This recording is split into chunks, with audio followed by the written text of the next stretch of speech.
नमस्ते, लाइव हिंदुस्तान के newsroom video में आपका बहुत स्वागत है। इस वीडियो को आप तक पहुंचाने में हमारी मदद की है KR मंगलम यूनिवर्सिटी ने। होर्मुज में इस वक्त नावल ब्लॉकेज चल रहा है। अमेरिका की तरफ से दावा किया गया राष्ट्रपति ट्रंप की तरफ से कि उन्होंने कल देर शाम भारतीय समय के मुताबिक 7:30 बजे के आसपास से नावल ब्लॉकेज लगा रखा है और इसके पीछे का कारण वो बता रहे हैं ईरानी आर्थिक तंत्र को पूरी तरीके से कुचल देना उनके दावे हैं। लेकिन दूसरी तरफ IRGC का दावा है कि किसी तरीके का कोई ब्लॉकेट नहीं है, हम पर कोई फर्क नहीं पड़ रहा है और अगर अमेरिका इस तरीके के किसी भी तरीके से उकसावे वाली कार्रवाई करता है तो दोबारा हम जंग में जाने में हिचकेंगे नहीं। लेकिन एक खबर वॉल स्ट्रीट जर्नल की एक रिपोर्ट आती है जर्नल की तरफ से कि भाई अब जो है वो सऊदी अरबिया प्रेशर करने लगा है यूएस के ऊपर, ट्रंप के ऊपर कि ऐसा मत करिए, होर्मुज को ब्लॉक जो आप दावे कर रहे हैं या जिस तरीके से आपकी नेवल शिप्स वहां पर कर रही हैं तो उसको मत करिए, क्योंकि इससे एक अलग तरीके की दिक्कत, सबसे ज्यादा प्रेशर किस पर पड़ने वाला है? सऊदी अरब पर।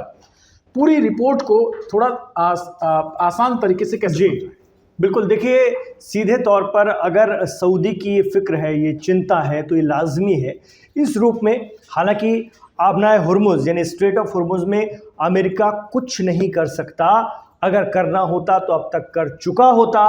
और वहां से दिन भर में जो भी अभी भी 10-15 जहाज निकल रहे हैं वो ईरान के दोस्तों के जहाज हैं, उसमें हिंदुस्तान के जहाज हैं, चाइना के जहाज हैं और भी जो इराक वगैरह के जहाज हैं जो उनके दोस्त मुल्क हैं उनके जहाज निकल रहे हैं। अब चीन और हिंदुस्तान के जहाज को रोकने की हिम्मत अमेरिका के अंदर में नहीं है। चीन का जहाज नहीं रोक सकता है अमेरिका, इसलिए हुर्मुज को हम बांध रहे हैं, हुर्मुज को रोक रहे हैं, ये सारे दावे बेकार हैं। लेकिन सऊदी की चिंता इसलिए भी ज़्यादा इंपॉर्टेंट हो जाती है क्योंकि जब से हुर्मुज पर संकट आया हुआ है, यानी जब जंग चल रही थी तब तो ईरान ने बिल्कुल ब्लॉक कर दिया था, कोई जहाज नहीं जा पा रहा था, खासतौर से अमेरिका के दोस्तों का तो बिल्कुल नहीं, और सऊदी अमेरिका का बहुत करीबी दोस्त है।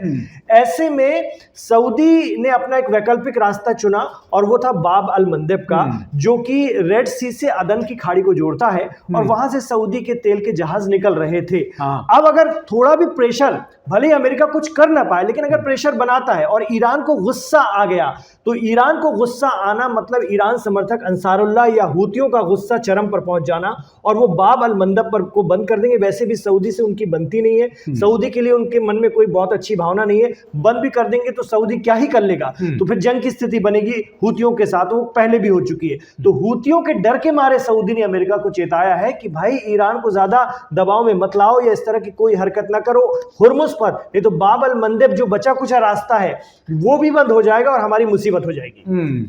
तो देखिए ये दोनों रास्ते आपको मैप पर दिख रहे होंगे किस तरीके से।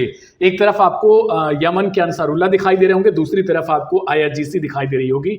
ये स्टेट ऑफ होर्मुज है और दूसरी तरफ हम अगर इसको जूम करके अगर एक बार दिखाएंगे तो आप देख सकते हैं कि यहाँ पर, ठीक यहाँ पे ये गूगल मैप पर अगर आप देखेंगे तो ये रहा आपका बाब अल मंदेब, ये जल डमरू मध्य जो है बाब अल मंदेब का, यमन है यहाँ पर, सना आपको नजर आ रहा होगा और ये रास्ता थोड़ा सा नीचे करिएगा तो ये सीधे निकल के कहां तक पहुंचता है? इसराइल तक जाएगा ये जी। अगर थोड़ा और नीचे लाएंगे तो ये रहा आपका इसराइल और यहाँ पे ठीक गजा, और ये चीज है कहीं ना कहीं। और अब लेके जाइए इधर, सऊदी अरब जो है वो 2 जगहों से पड़ता है।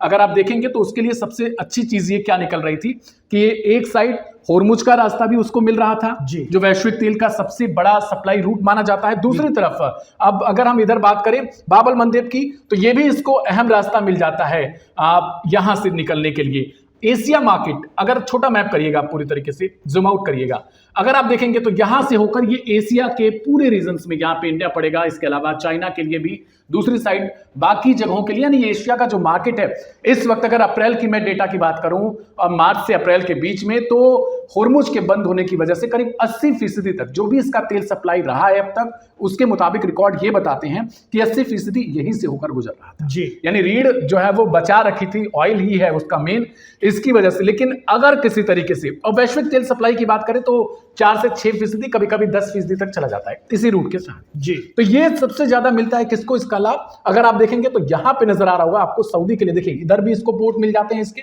इस साइड भी पर्शियन गल्फ में, और दूसरी साइड ये लाल सागर में भी इसको पोर्ट मिल जाते हैं। और यही के सहारे ये होकर अब तक पूरी तरीके से अपने तेल सप्लाई को जारी रख रहे थे। और यही वजह अब भी है कि वो कह रहे हैं ट्रंप से कि अगर आप कोई गलती करते हैं, किसी तरीके से कोई भी मिस्टेक करते हैं, होर्मुज में जिस तरीके से आप ईरान को उकसा रहे हैं, तो उससे दिक्कत किसे होने वाली है? दिक्कत होगी किसी को, तो वो सऊदी अरब है, क्योंकि उसी की पोर्ट दोनों साइड पड़ रहे हैं जी, और वही तेल की सप्लाई जारी भी रख पा रहा है किसी तरीके से। फंसेंगे। और यही सऊदी अरब कहा जाता है, ये आरोप लगता रहा है कि कुछ दिनों पहले तक, महज कुछ दिनों पहले तक जब जंग चल रही थी तो यही अमेरिका को उकसा रहा था कि ईरान को खत्म करो, पूरी तरह से खत्म करो, जंग को बीच में नहीं रोकना, नतीजे पर लेकर आना, क्योंकि ईरान हमें बाद में भी परेशान करेगा। और ईरान को लेकर के अगर हम देखें, मिडिल ईस्ट के जो देश हैं, खासतौर से अरब मुल्क, उनके मन में कोई अच्छी भावना है नहीं, और वो कहीं ना कहीं इसलिए उन्होंने शुरू से अमेरिका का खेमा चुना। ईरान उनके लिए शुरू से एक थ्रेट रहा है, खतरा रहा है, और ईरान की ताकत उनके लिए हमेशा खतरा बनी रही। इतने सैंक्शंस के बावजूद भी ईरान ने अपने आप को खड़ा किया, अपनी ताकत बनाई और अपने असलहे डेवलप किए खुद। ये बात अरब देशों को पचती नहीं है कि बिना अमेरिका के कोई ऐसा कैसे कर सकता है। उनके लिए अमेरिका ही सब कुछ हो जाता है। वो बहुत बुरी तरह से, या बुरी तरह से तो ना कहे, पूरी तरह से अमेरिका पर निर्भर है, हर चीज के लिए अमेरिका पर निर्भर है, और अपने डिफेंस के लिए। यही वजह है, कुछ रिपोर्ट्स ये बताती हैं, कई तरह के दावे, तो एक दावा उसमें से ये भी है कि अगर बाब अल मंदब बंद होने की स्थिति बन गई, अगर पर्शियन गल्फ में होर्मुज पर कुछ ज़्यादा दबाव बना तो बाब अल मंदब बंद हो जाएगा। यही वजह है कि हो सकता है सऊदी ने 13,000 पाकिस्तानी फौजी और फाइटर जेट बुलाकर रखे हुए हैं, क्योंकि उनकी एक डील है, डिफेंस डील। हो सकता है इस वजह से भी बुलाए हों कि भाई कभी ऐसा कुछ हुआ तो हूतियों को थोड़ा सा कंट्रोल करने के लिए, या हूतियों का मुकाबला करने के लिए, या खुलवाने के लिए। कम से कम उनके पास अच्छी सेना तक नहीं है, सऊदी के पास सिर्फ पैसा है, वो भी तेल की दौलत है। उन्होंने अपने, ईरान यही तो कहता था, आयतुल्लाह अली खामनेई जब जिंदा थे, बाहयात थे, तो वो यही कहते थे कि अपने आप को मजबूत बनाओ, ताकतवर बनाओ, किसी पर डिपेंड मत रहो, आओ एक छाते के नीचे आ जाओ, ये लोग आपके साथ ठीक नहीं है, ये लोग आपके अपने नहीं हो सकते, ये हमेशा इजराइल की तरफ देखेंगे, आपको अकेला छोड़ देंगे। लेकिन किसी भी अरब देश ने कभी इस बात पर तवज्जो नहीं दी, और आज यही स्थिति है। इसलिए उन्हें पाकिस्तान जैसों की मदद लेनी पड़ रही है, उनके साथ डील करनी पड़ रही है, उनके कर्जे उतारने पड़ रहे हैं। यही उनका तरीकाकार है, और बाब अल मंदब बंद हो जाएगा। इसीलिए अब सऊदी को बहुत डर लग रहा है, बहुत ज्यादा वो प्रेशर में है, क्योंकि उनकी जो नस है, कमजोर नस है, वो है तेल, और तेल बंद नहीं होना चाहिए। तेल का प्रोडक्शन वैसे भी जंग के दौरान रुका था, कम हुआ था, ऊपर से अगर और रास्ता बंद हो जाएगा तो उनकी मुसीबत हो जाएगी। ये कहीं ना कहीं अपने आप में बहुत ज़्यादा दिक्कत करने वाली चीज़ है कि यहाँ से पाकिस्तान से होकर चीज़ें निकल के यहाँ तक आती हैं, मतलब उनके फाइटर जेट्स हो या फिर सैनिक हो 13,000 के आसपास।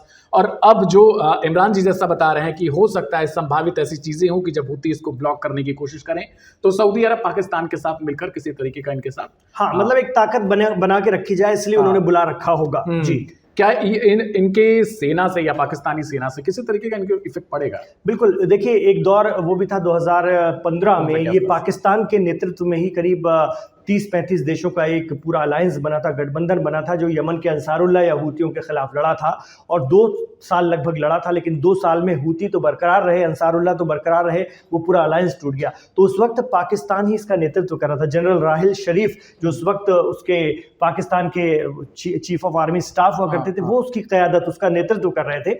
तो पाकिस्तान को ही आगे किया था सऊदी ने। देखिए सऊदी वगैरह ये है ही नहीं उस काबिल कि किसी भी रूप में अकेले लड़ सके, या तो अमेरिका पर अपने लिए डिपेंड रहते हैं अपनी सुरक्षा के लिए, और या तो फिर पाकिस्तान जैसे देशों पर। तो पाकिस्तान इसलिए कर सकता है क्योंकि पाकिस्तान को मिडिल ईस्ट में अपनी मौजूदगी बढ़ानी है, मिडिल ईस्ट में, और अपने कर्जे उतारने हैं। बहुत सारे अलायंस हो रखे हैं कि पाकिस्तान में पैसा आएगा, रोजगार मिलेगा, जब भूखे होते हैं तो खाना मिलता है उनको, उनके यहाँ चीज़ें ख़त्म होती हैं तो मिडिल ईस्ट से आता है। तो इस तरह से उनके बहुत अलायंस है। उसके बदले उनके पास क्या है, एक सेना है जो पाकिस्तान की सेना खासतौर से इस्लामिक मुल्कों में ठीक ठाक मानी जाती है, तो वो इसका इस्तेमाल करते हैं। वहाँ के जनरल कर्नल ये मिडिल ईस्ट में डटे रहते हैं अक्सर, और वहाँ ट्रेन वेन भी करते हैं, सऊदी की, कतर की, कुवैत की, इनकी आर्मियों को ट्रेन वगैरह करते रहते हैं, इनकी सेनाओं को ट्रेन करते रहते हैं। और ट्रेन क्या ही करते हैं, उनके ट्रेन होने से क्या फ़ायदा हो गया, आखिरकार बचाना अमेरिका को ही पड़ता है। तो पाकिस्तान चूंकि फ़ौज उनकी बड़ी है, इसलिए इस तरह से 12-13 हज़ार लोग पहुंच भी गए तो कोई फ़र्क नहीं पड़ता, उसे पाकिस्तान को ये लोग भर देते हैं, 2-3 साल का इंतज़ाम कर देते हैं, फिर पाकिस्तान वही स्थिति में आ जाता है, फिर कर्जा दो, फिर पैसा दो, यही चलता रहता है उनका। और ये सब इस्लाम के नाम पर होता है, इसलिए होता है कि भाई हम एक इस्लामिक देश है तो एक दूसरे की मदद करेंगे, Islamic world, Islamic NATO, Islamic एक डिफेंस। तो यही बात तो आयतुल्लाह अली खामनेई कहते थे कि आ जाओ मुसलमानों, एक हो जाओ, लेकिन उसमें नहीं होंगे। उसमें इसलिए नहीं होंगे कि ईरान का वर्चस्व उन्हें स्वीकार नहीं है, वो इजराइल और अमेरिका का स्वीकार रहेगा और पाकिस्तान जैसों की मदद स्वीकार है, लेकिन ईरान की नहीं है, क्योंकि वो खुद मुख्तार है, खुद मजबूत हो रहा है और वो अमेरिका के लिए खतरा है, वो इजराइल के लिए खतरा है, इसलिए वो स्वीकार नहीं है। तो बिल्कुल देखिए किस तरीके से ये पूरा का पूरा इलाका इस वक्त अमेरिका अगर किसी तरीके की आगे गलती यही जारी रखता है जैसा ईरान कह रहा है कि ये गलती है उसकी तरफ से, आप अगर इधर देखेंगे तो ये पूरा इलाका कहीं ना कहीं ईरान के लिए कंट्रोल में हो जाता है। यही इलाका ऐसा बचता है जहां से ये निकल कर जाते हैं और वो फांसने की कोशिश करता है। एक बार मैप पर जाइएगा पूरे, वहां पे जाके अगर आप देखेंगे तो वो जिस तरीके से आपको नजर आ रहा था खार्ग, यहां पर एक बार करिएगा, खार्ग आइलैंड जो था उसको कब्जाने की तैयारी पूरी तरीके से थी, किसी तरीके से वो कब्जा कर लें, लेकिन वहां पर भी वो नाकाम नजर आए। तो ये वो वजह है, खार्ग देख रहे हैं आप, ये ईरान का बेसिकली कहा जाता है इसे कोहिनूर, क्योंकि यहीं पर उसका सबसे ज्यादा तेल का जो उत्पादन होता है यहाँ के सहारे है और वो पूरी कंट्री को एक तरीके से वो करता, तो इसी को कंट्रोल करना चाहते थे और यहाँ के सहारे वो आते हैं। यहाँ आपको बहुत सारी चीजें देखिए, खार्ग ऑयल इंडस्ट्री हॉस्पिटल, ये सारी चीजें आपको यहाँ पे नजर आ सकती हैं। ये सैटेलाइट इमेजरी आप देख रहे हैं, ये पूरा का पूरा इलाका आपको तेल ऑयल वाले भंडार ही नजर आएंगे ज्यादातर, और यही वजह है कि यहाँ पर वो कंट्रोल करना चाहते थे। अब जूम आउट करिएगा एक बारी, तो ये आप देख रहे हैं और नीचे थोड़ा सा आइएगा, बहुत सारे आइलैंड पड़े हुए हैं, वो शहर आपको दिखाई दे रहा होगा ईरान का, यहाँ नीचे और आइए, ये इधर जी, ये आपको दिख रहा है, देखिए लवन, इसके अलावा किश, जूम आउट ही रखिए जी।